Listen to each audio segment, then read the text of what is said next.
আমার এখন সাঁতরাতে ইচ্ছা করছে সুইমিং পুলে। কোনো কিছু ইচ্ছা করছে, এটা হলে বলবেন ফিল লাইক। আর আপনি এখন কিসের মধ্যে লাফ দিবেন? পানির মধ্যে। এখানে ব্যবহার করবেন ইনটু। তাহলে আমার ইচ্ছা করছে আই ফিল লাইক। আমার সাঁতরাতে ইচ্ছা করছে আই ফিল লাইক সুইমিং। আমার যেতে ইচ্ছা করছে আই ফিল লাইক গোয়িং। তাহলে আমাকে সাঁতরাতে হবে, ইংরেজিটা কী হবে? I have to swim. আমাকে সাঁতরাতে হয়েছিল I had to swim. Have না হ্যাড হবে।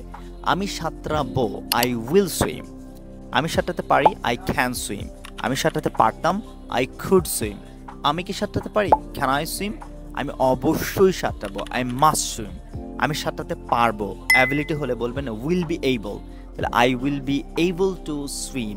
আমি সাঁতরাতাম, অনেক আগে সাঁতরাতাম, এখনও সাঁতরাই না, তখন বলবেন আই ইউজ টু সুইম। ঠিক আছে, আমাকে সাঁতরাতে হয়, এরকম হলে বলবেন আই অ্যাম টু সুইম। ঠিক আছে, আমার সাঁতরানো উচিত আই শুড সুইম। আমার সাঁতরানো উচিত ছিল আই শুড হ্যাভ সোয়াম্প। আমি কিন্তু অনেক স্ট্রাকচার দিয়ে দিয়েছি যে আপনি মেক করবেন আমার খেতে ইচ্ছা করছে, এটা দিয়ে যতগুলো স্ট্রাকচার শিখিয়েছি সবগুলো দিয়ে একটা বাক্য তৈরি করে এখন কমেন্টে জানাবেন।